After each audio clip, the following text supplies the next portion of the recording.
So yun, nandito kami ngayon sa ano, sa beach. Dito sa Masasa Beach. So yun po yung ano, yun yung view dito, ang ganda ng view dito. Bali doon kami galing sa bundok na yun, doon kami nagano kahapon sa taas doon. Tapos siyempre bumaba na kami ngayon kasi maliligo kami ngayon. So dito na kami ngayon pupunta sa ano, sa Masasa Beach. So maliligo muna tayo mga idol kahit mga 2 hours siguro maliligo tayo dito sa baba para makapagbanlaw tayo, no? Para naman mawala yung ano, yung ating sakit ng katawan sa pag-akit kahapon. So maliligo muna kami mga idol para ma-presko yung pagbalik natin ng Manila, no? So ayan, abang po kayo ulit sa mga next video natin mga idol.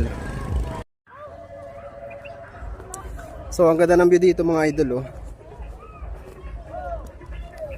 Lalakad muna kayo papunta sa dagat. So maglalakad tayo doon sa ano, sa ayan, kung nakikita niyo yung ano, spillway na daanan natin papunta doon sa ano, sa dagat.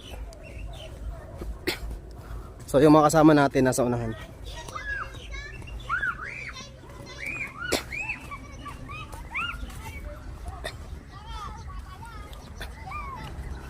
Tayo mga 5 minutes lang naman siguro.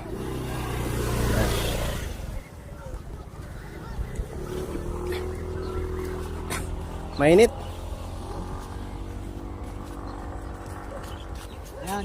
Palayan yung ano, palayan yung dadaanan natin. Sa may gitna tayo ng palayan dadaan.